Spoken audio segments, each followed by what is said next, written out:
Okay, ordinance number 4 of 2016 is an introduction to creation of a golf course committee ordinance. And an ordinance of the City of Brigantine establishing the Brigantine Golf Course Advisory Committee.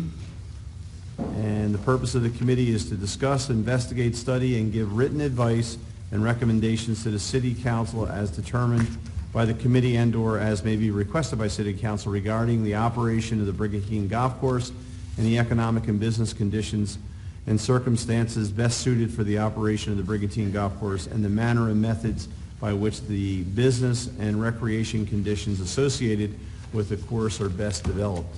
To market and promote the Brigantine Golf Course, to recommend in writing to City Council the means by which such development and growth of the golf course can best take place, and the committee shall have additional functions, purposes, and goals as the committee may request and that the city may establish subject to the approval of City Council.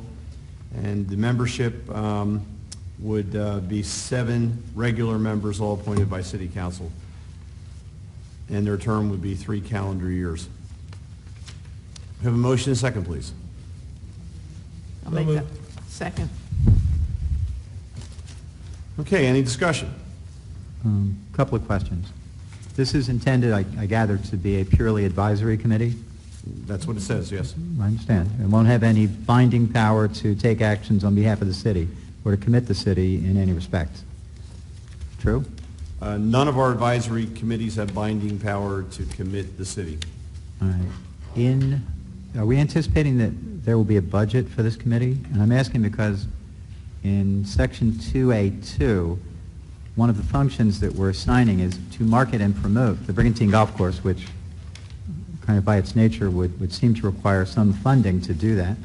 And we also are providing in Section 5D that the committee will be subject to the Open Public Meetings Act and the Open Public Records Act, which, although not significant numbers, can both require some additional work or expenditures for compliance, as our clerk's office could readily tell you.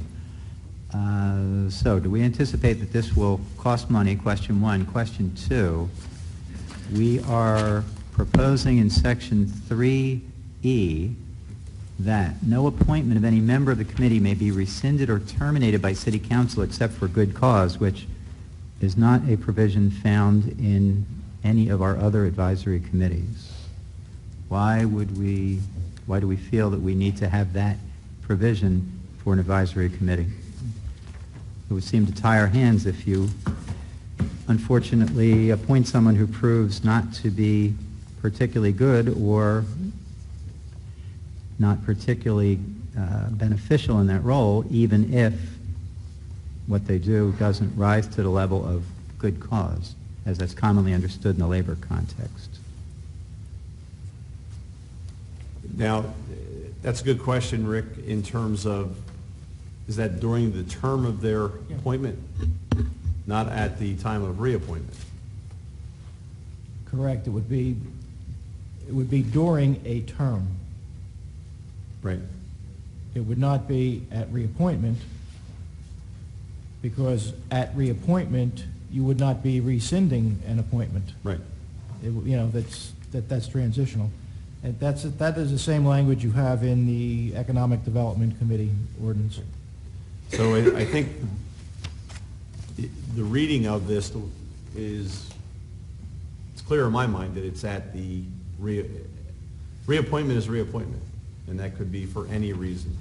During the term of that appointment, though, I don't know if council's ever removed someone from a committee during the term of their appointment. Well, it's also relatively new for us to, in fact, I think the first time was, with the exception of statutory things like the planning board, the first time I've seen a multi-year appointment was with the reconstituted Economic Development Committee last year. So historically, we've had one-year appointments, which, if one's not happy with the performance of someone on the committee, they can be replaced after 1 year. Here, we're locking people in for 3 years and establishing what is a fairly difficult standard of good cause, which has a couple different effects. Number one, you might have somebody who does not do the job or is counterproductive in that position, And you also tie the hands of future councils in a way that we typically, more than typically, that historically we've never done, that, whoever gets appointed, that's your guy for 3 years. For an advisory committee, I'm not sure I understand the rationale for that. This is consistent with the Economic Development Committee, though. That language came from the Economic Development Committee. Right, which is, again, a break with historical, or was a break with historical precedent, and not explained at the time, in fact, not even discussed, I don't think. So, my question is only, what's the rationale? Why? Either, you could talk about it in terms of the Economic Development Committee if you want, but the question would still be the same from my perspective. Why on an advisory committee do we give someone effectively a guaranteed 3-year position? If they're doing the job, there's not really much risk that council would remove them, because historically we've not done that. But over 3 years, I don't see the plus to the city in that. I still would like to hear on my first question about, will there be a budget for this committee? And the related question of, and maybe it's just a semantic thing, we want to change the wording where we're saying that one of the powers of this committee will be to market and promote the Brigantine Golf Course, if our intention is really that they would advise council on matters including the marketing and promotion of the golf course. That's fine, and doesn't suggest that they would have independent authority to do marketing or promotion work, which A, we're not proposing to give them, and B, would cost money. And to make sure everybody's comfortable with the idea that if they're subject to OPMA and OPRA, there will be some cost involved with that. They're going to have to take meetings, or they're going to have to take minutes of their meetings. They're going to have to publish a schedule of their meetings. They're going to have to give notice if they're doing a special meeting. It's all doable, but let's make sure we understand that's one of the things that goes along with structuring it this way.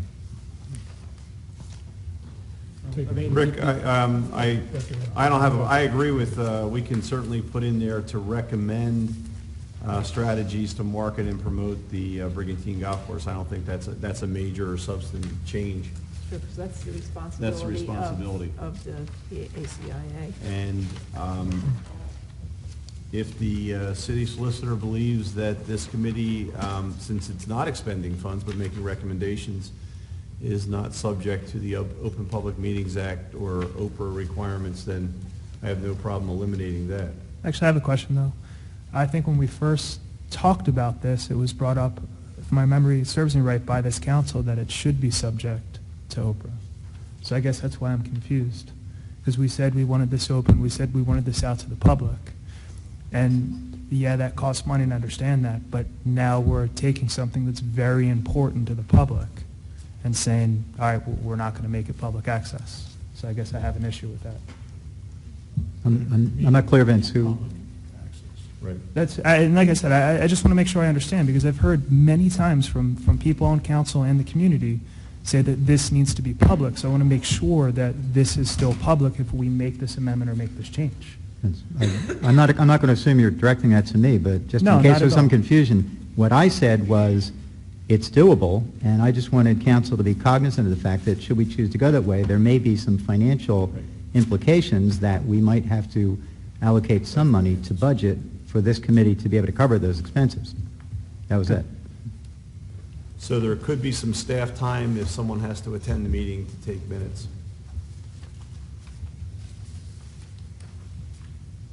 You said this is modeled after the Economic Development Committee. Do they have that in there? Yes, Okay. and they have someone who comes to the committee meetings and takes minutes. All right. Do they have a budget?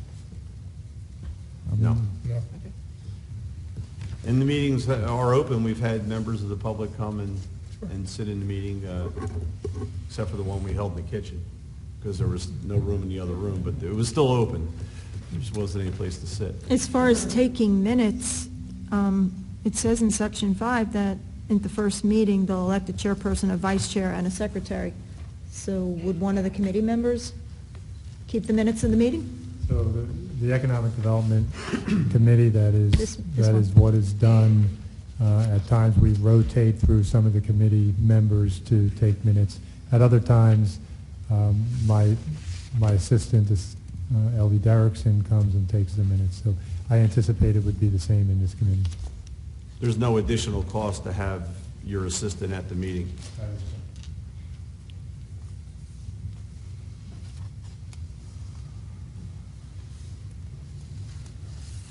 Okay, any other, okay, seeing none, could we have roll call, please? View? Yes. And Mayor, Hold on a second. as you're doing this, yeah. I assume that given the discussion of this council, that what you are voting on is the printed document you have in front of you with the change in A2 to make A2 a recommendation statement, and with a change in 3A, the last sentence, that the appointments will be 2 or 3 appointments expiring each year. I'm assuming that you That's have correct. Yes. that incorporated that into this motion, and the vote now reflects those as amendments. Yes. Would we be specific in saying, for instance, the first year would be 2, the second year would be 2, and the third year would be 3? Or somewhere thereof? Do we have to be specific right now? I think we can work that out as we Sure. go. We're working with 2 or 3. We can make that operation. Okay, could we have roll call on the ordinance as revised? View, As revised, yes. McClay, Yes. Withers, Yes. DeLucre, Purely for introduction and to bring it to a public hearing, yes. Sarah, Yes. Simpson, Yes. Mayor Gunther, Yes. motion carried.